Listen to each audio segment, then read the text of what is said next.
What's up guys, RedFlyer here, back from the video, and today I'm here to teach you guys how to play Forza 7 using the manual with clutch mode on, as well as I'm also playing with traction control off and all the other anti-lock brakes off and all that stuff. I'm just learning how to play without all the assists, so I apologize for any mistakes I make. But I'm going to tell you guys everything you need to know when you're driving manual with clutch, and hopefully after this video you'll know everything you need to know and you'll be able to do it yourself. So I'm going to start off by showing you guys why we shift. And I want you guys to think, we're going to come to a stop here. Without those, oh man, I'm also using simulation steering if you couldn't tell. Wow, that's difficult. Okay, let's stop on the straightaway here. Hit those downshifts. So the car, any car in this game, it's actually going to be very similar to a bike. I'm not going to get into the actual hardware or any of the physical pieces inside the car. But if you think about a bike, oh, and real quick, by the way, I'm using this Infinity Q50 some like special edition something because my dad actually has a Q50, so I was kind of interested in seeing how similar it would be, and it's actually fairly similar. He is just a normal Q50, so there's no like red in the interior, but everything else is the same. The screens and the wheel and everything else, it all looks the same. So I don't know what that bug is. Anyways, so your car is very similar to a bike in that it has different gears, and when you guys are starting on your bike, I don't know if you know, but if you're starting on your bike, especially at the bottom of a hill or something, or on a hill, you can't start in the top gear. I mean, you can, but you'd have to push down like super hard. It wouldn't, it's not the best idea. It's not efficient, and it's not going to help you get the fastest start. Meanwhile, if you start off at a low gear, it's a lot easier because then you can get going a lot faster. And once you're pedaling hard, then you shift up to higher gears and you go faster. So if you guys know how bike gears work, hopefully this analogy will make sense. If not, I'll show you guys right here. So the car's in first gear right now. You can see the gear. I am playing on PC, but I'm using a controller. Don't worry, I'm not that dumb. If you're playing on PC with a keyboard, just don't. Please don't.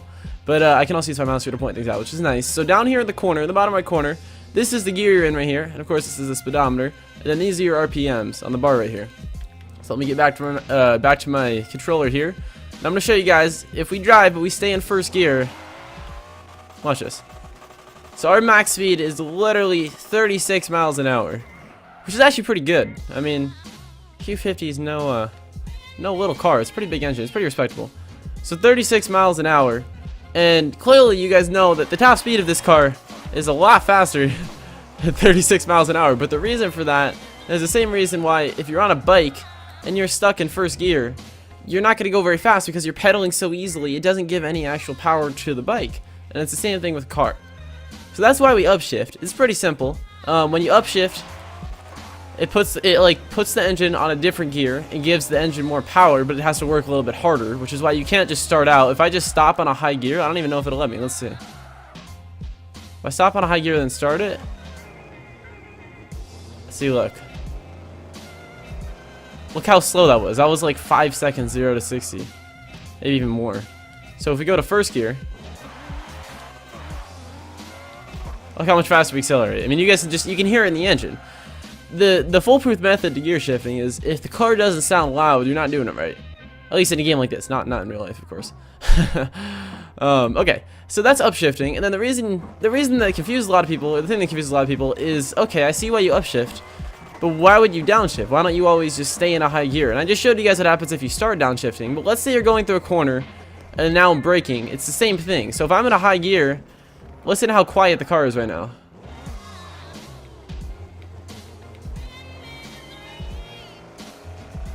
It was super quiet, and the acceleration was awful, as I mentioned earlier. But if we take the corners in a lower gear, wow, I cannot turn with this new simulation steering. But look how much faster we accelerate, and listen to the car.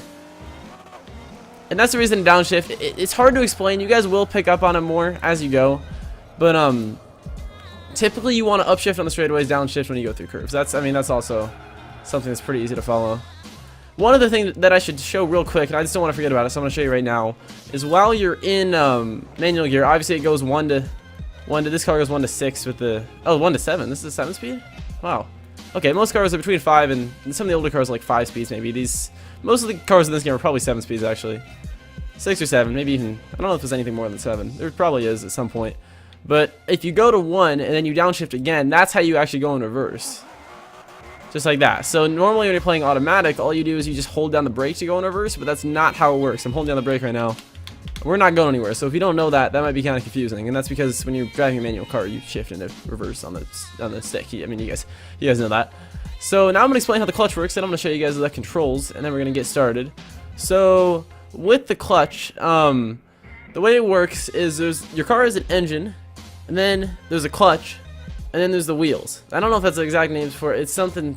The clutch is connected to the transmission and all that stuff. I don't know the technical names, but this is the simple explanation. Your engine provides the power. The clutch translates the power from the engine to the wheels, the clutch and the transmission and all that stuff.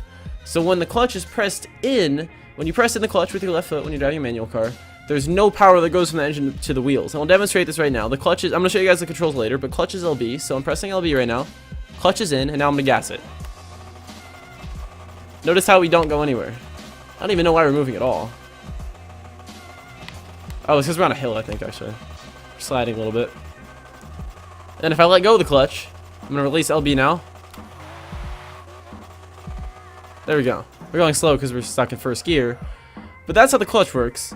And then when you change gears, the way it works is you push in the clutch, and then you shift the car into gear, and then you release the clutch.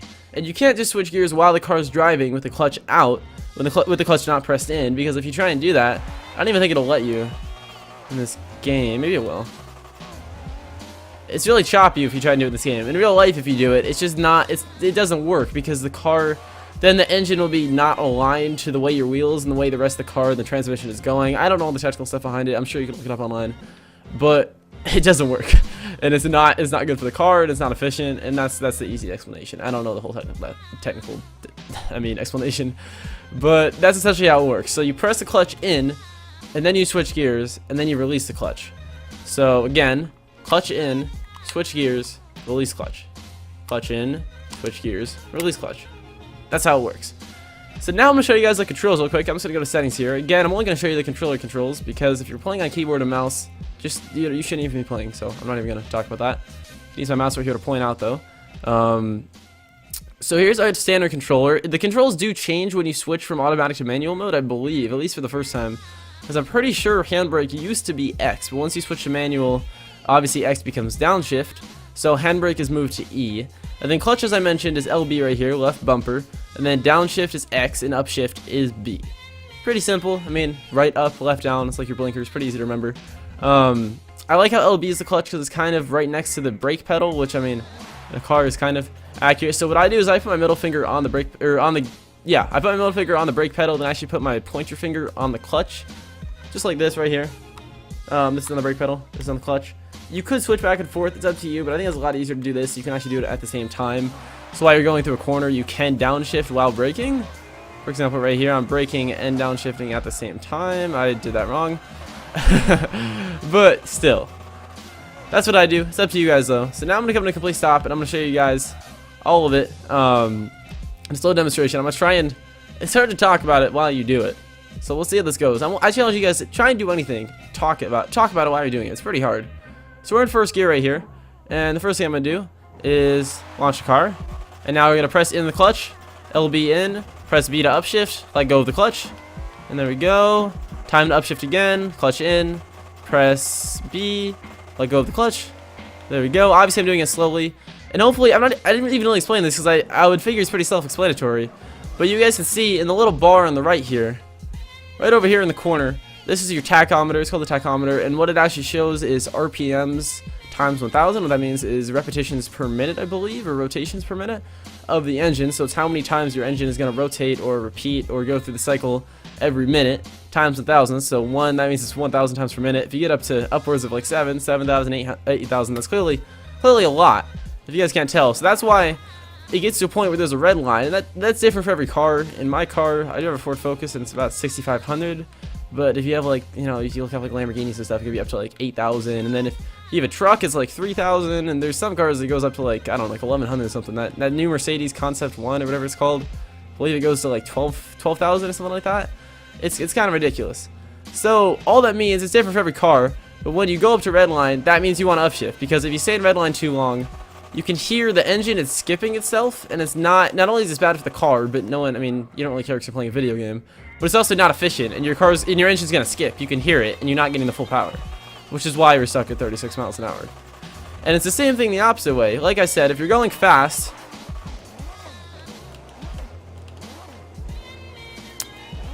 and then you start to slow down, but you stay in a really high gear, listen to how quiet the engine is right now. In real life, this would be okay, but we're playing a racing game. Your engine is not supposed to sound like this. That's way too quiet. So that's why you want to downshift. So typically, in real life, what I follow in my car, if I'm not trying to drive fast or anything, is when my car is at about 1500 RPM is when I downshift, and when it's at about 3000 or 4000 RPM is when I upshift. Obviously, you're playing a racing game, so those standards aren't going to be the same. Typically, in a game like this, when your car hits red line, you upshift. Just like this. And then when you're braking, you want to downshift. I did a little fast there. You want to downshift probably around like 3000 RPM. I'd say around 3000 to 4000 is the ideal range. So now I explain shifting. Let me get around this corner, and then we're gonna come to a complete stop, and then I'll try and comment over it all again. Okay, here we go. There we go. Downshift, just like that. So again, I'm gonna do it slowly, just so you guys can hear. We're on a straightaway right here, so it should be pretty easy to show you. So I'm gonna hold in the clutch. We're gonna do a little launcher. Hold in the clutch. Rev up our engine. Let go of the clutch. Here we go. Upshift because we're already at the full. Press in LB, press B, let go of LB. Press in LB, press B, let go of LB. You can see when I press B that the tachometer switches gears. Almost there, and we're at red line. Press in LB, press B, let go of LB. We're pushing corner, so I want to start slowing down here. I'm tapping the brake. My car is dropping really fast, so we're at 3000 RPM. Press in LB, press X, let go of LB. There we go. Now we're at a pretty good speed right here. We're at a good RPM. We're going to slow down some more though. The car's dropping again. Press in LB, press X, let go of LB. There we go. And third gear is probably, oh, we got to drop down a little bit more. We came to a harder stop than I wanted to. Now we got to upshift. Clearly it's hard to talk over. When you're going through corners, you want to shift a lot faster, man. I literally can't talk that fast. So braking and downshift, downshift. And hopefully you guys get the hang of it at this point. Now I got to work on my turns with the simulation steering on. It's a lot different. I encourage you guys to try and play without all the assists on. It's definitely fun. I literally just, I've done 4 laps so far without all the assists on, so I'm having some trouble getting used to it. But I know I will in the future. You should definitely try it though. It's what a lot of people say. It's a lot more authentic and a lot more challenging than just playing, automatic with all the anti-lock brakes and all the assisted steering, and the assisted braking. That's kind of not really that challenging, but it's all up to you, whatever you find fun. But I hope you guys did enjoy this video, and I hope it did help you out. If it did, be sure to drop me a like down below, and subscribe if you want to see more. Comment down below what you want to see in the next video. And yeah, I feel like this is pretty clear. I hope you guys did learn something, and I will see you guys in the next one. Saying that it feels right.